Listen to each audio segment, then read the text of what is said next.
Կուզեմ երկու բառով անդրադառնալ կառավարման համակարգի առկա մոդելին, որը առանց չափազանցության ես կարող եմ որակել որպես ական տեղադրված մեր պետականության տակ, առանց չափազանցության, որովհետև առկա սահմանադրությամբ Հայաստանի հետագա գործունեությունը պարզապես ազգային անվտանգության խնդիր է, ինչու որովհետև գործող սահմանադրությունը մեր երկիրը վերածել է ուղղակի խեղճ ու կրակ, անկայուն եւ դիմադրողականության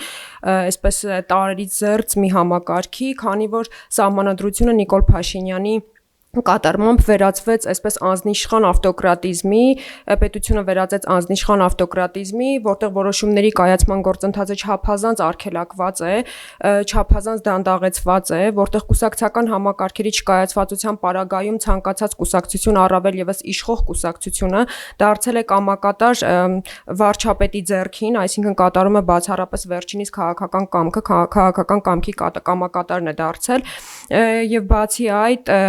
այսպես քաղաքական մտքի բացակայության պայմաններում ամբողջ պետական կառավարման համակարգն է դանդաղել, ամբողջ կառավարման համակարգը սկսել է ծառայել իշխող ուժի քաղաքական օրակարգին, որը որ վերջի շրջանում գաղտնիք չէ, արդեն դարձել է Ադրբեջանի քաղաքական օրակարգը, ցավոք սրտի, հետևաբար օր առաջ կառավարման մոդելի փոփոխությունը բխում է Հայաստանի Հանրապետության ազգային անվտանգային շահից։ Դա ամրագրված է մեր նախընտրական ծրագրում, մենք անցում ենք կատարելու կիսանախագահական կառավարման համակարգին, որտեղ գործառույթների հստակ տարանջատում կա, լեգիտիմության հստակ տարանջատում կա եւ պատասխանատվությունը քաղաքականության հստակ աշխված է, այսինքն ցանկացած ձախողման կամ հաջող ընթացքի դեպքում հնարավոր է ասել ով էր դրա պատասխանատուն կամ ով էր դրա հետևում կանգնած, ոչ թե ամբողջ մեղքը բարթել պարլամենտի, գործադիր մարմնի, գեներալիտետի կամ ինչ-որ այլ ինստիտուտների վրա եւ այսպես սպրդել սեփական պատասխանատվությունից, քաղաքական պատասխանատվությունից։ Պետական կառավարման համակարգի առողջացումը Հայ ազգային կոնգրեսի ծրագրի հիմնական մեխն է լինելու։ Ես կարճ այսպես մեխերով կանդրադառնամ, թե ինչ հիմնական ասպեկտների է դա վերաբերվում, իսկ ամբողջական ծրագիրը, ինչպես պարոն Զորաբյանը ասաց, արդեն մեր կայքում կարող եք տեսնել։ Իրավական պետությունը ցանկացած պետության գործունեության կարևորագույն բաղադրիչն է։ Տեսնում ենք, որ վերջի շրջանում, վերջի տարիներին դատական համակարգը դարձել է իշխող ուժի ձեռքին հերթական կամակատարը, հերթական գործիքը, հետևաբար մեր ծրագրով մենք փորձելու ենք վերագտնել կամ վերակառուցել արդարադատության համակարգի նկատմամբ նախկինում գործող, ամենայն դեպս մեր իշխանության ժամանակ գործող վստահությունը, իշխանությունների ճյուղերի հստակ տարանջատվածության սկզբունքը գործելու է եւ հստակ քաղաքական գնահատական է տրվելու դատական իշխանության եւ դատական իշխանության մաս կազմող յուրաքանչյուր դատավորի կամ անդամի գործունեությանը, քաղաքական գնահատականը թույլ է տալիս սեփական մասնագիտական գործունեությունը իրականացնելիս զերծ մնալ որևէ քաղաքական կամակատար դառնալուց կամ քաղաքական ուժի գործիք դառնալուց։ Դա կարևորագույն ասպեկտն է մեր ծրագրի։ Ժողովրդավարական ինստիտուտների իրական անկախություն, ինչպես գիտեք, ներկայ իշխանությունը, գործող իշխանությունը թմբկահարում է անընդհատ իր ժողովրդավարական լինելու մասին, սակայն իրականում ժողովրդավարությունը սոսկ շղարշ է, ավտոկրատիզմը, սեփական ավտոկրատիզմը թաքցնելու համար իրական ժողովրդավարությունը ենթադրում է ժողովրդավարական արժեքների, մարդու իրավունքների, ժողովրդավարական ինստիտուտների առկայություն, գործունակություն, թափանցիկություն, որը որ մենք չենք տեսնում, հետևաբար մեր իշխանության գալով, մեր կողմից ներկայացված ծրագրով մենք փորձելու ենք եւ ամեն ինչ անելու ենք, որպեսզի այդ բոլոր ինստիտուտները, ժողովրդավարական ինստիտուտները համապատասխանեն իրենց բովանդակությանը, այսինքն միայն թղթի վրա գրված չլինեն կամ անպագորկոր ճառերի մակարդակում չլինեն։ Ընտրական վարչարարության մասին է նաև խոսքը, հանրային հաղորդակցության հարթակների, որը հատկապես նախընտրական շրջանում շատ սուր զգացվում է, մենք հիմա այլ ականատես ենք լինում, որ այսպես դասական իմաստով ճիշտ է ընտրակեղծարարություն, քվեաթերթիկներում լցոնումներ կամ չգիտեմ ինչ, այդ ամեն ինչ գիտենք, որ կազմում է դասական ընտրակեղծարարության բաղադրիչ, սակայն իրական ընտրակեղծարարությունը կամ ընտրական ինստիտուտի խեղաթյուրումը շատ ավելի խորն ու համակարգային գործընթաց է, որին ականատես ենք լինում, դա վարչարարությունը խեղաթյուրելն է, պետական ապարատը ամենօրյա ռեժիմով իշխող ուժին շահերին սպասարկելն է, մեդիա հարթակների ոչ հավասար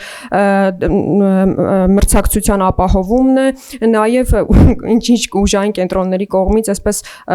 ակնհայտ քաղաքական հովանավորչություն ստանալը եւ այլն։ Դա եւս մենք կանխելու ենք մեր իշխանության գալով եւ մեր ծրագրում այդ ամեն ինչը հստակ ամրագրված է։ Հանրային կառավարման մոդելի բարեփոխումը ամենակարևորն է, որովհետեւ առանց հանրային կառավարման գործունակ մոդելի որևէ պետություն, որևէ պետական ապարատ չի կարող բարձր ցուցանիշներ եւ արդյունավետություն ապահովել։ Առաջարկում են գործառույթների հստակ տարանջատում, այսինքն նախարարությունները պետք է իրականացնեն ռազմավարության մշակման հստակ գործառույթ, իսկ այլ մարմինները, որոնք մենք համարել ենք, որոնք մենք անվանում ենք այսպես ծառայությունների գործառնական ինքնավարություն ունեցող կառույցներ արդեն պատասխանատու կլինեն այդ ռազմավարության տեղային, լոկալ կամ ճյուղային իրագործումների համար։ Նաև մերիտոկրատիայի մասին խոսեմ, որը առաջին նախագահան թարգմանեց շնորհապետություն։ Ինչ է մերիտոկրատիան, դա արժանինքների սկզբունքի վրա հիմնված կառավարման համակարգի մոդելն է, արդյունավետություն, պրոֆեսիոնալիզմ, բարձր ցուցանիշներ, կառավարման հմտություններ եւ այլն, այսինքն պետական կառավարման համակարգում ներգրավված հանրային ծառայողները եւ բոլոր մասնագետները պետք է ընտրվեն եւ իրենց հետագա գործունեությունը կառուցեն բացառապես մերիտոկրատիայի արժանինքների սկզբունքի վրա եւ այդ ամեն ինչը ենթադրում է նաեւ գնահատման բաց եւ թափանցիկ մոդելների ներդրում, որը մենք իրականացնենք եթե կան նման թափանցիկ գնահատման համակարգեր, հետեւաբար կա նաև մոտիվացիա համապատասխանելու ներդրված բարձր չափանիշներին, իսկ առանց բարձր չափանիշների մենք ժամանակակից աշխարհում չենք կարող համընթաց շարժվել եւ դառնալ աշխարհի պետությունների ընտանիքի լիիրավ անդամ։ Եվ վերջին կետին անդրադառնամ հակակոռուպցիոն քաղաքականությունը,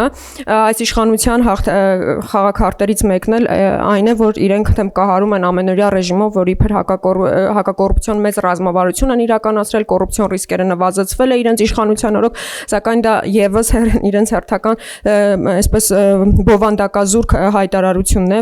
իրականում կոռուպցիոն ռիսկերը շատ ավելի մեծացել են, կոռուպցիոն ռիսկերի նվազեցում ընդհանրապես տեղի չի ունեցել, ինչու որովհետեւ շահերի բախման այդ մեխանիզմը չի վերացել, մարդկային գործոնի մեխանիզմը չի վերացել եւ շարունակում է նախկին թափով ուղղակի եթե նախորդ իշխանությունների օրոք կլեպտոկրատիա էր, ավազակապետություն կամ գողապետություն, հիմա այդ ամեն ինչը իրականացվում է ավելի համակարգային ձևով, հարկերի բարձրացման կամ այլ մեխանիզմների ներդրման միջոցով։ Մենք ներդնելու ենք հակակոռուպցիոն ռազմավարության հստակ գործող մեխանիզմ, որտեղ տեղի ունենալու վարչարարության թվայնացում, մարդկային գործոնի կրճատում, ալգորիթմացում,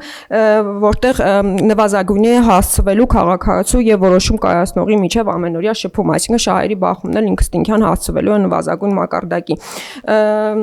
Այսքանը, այս մասով հուսով եմ կկարողանանք այդ հնարավորությունը ունենալ այս բոլոր ծրագրերը, ռազմավարական նշանակության ծրագրերը կյանքի կոչելու եւ Հայաստանը տանելու խելամիտ ուղիով, որտեղ սա իրականում Հայաստանի փրկության ծրագիր է, պետականությունը ստեղծած քաղաքական ուժի իրավունքով մենք հիմա հանդես ենք գալիս այդ պետականությունը պաշտպանող փայփայող քաղաքական ուժի դիրքերից, այնպես որ շնորհակալ կնենք, եթե տակ մեզ այդ հնարավորությունը Հայաստանը տանելու խելամիտ ուղիով։ Շնորհակալ եմ։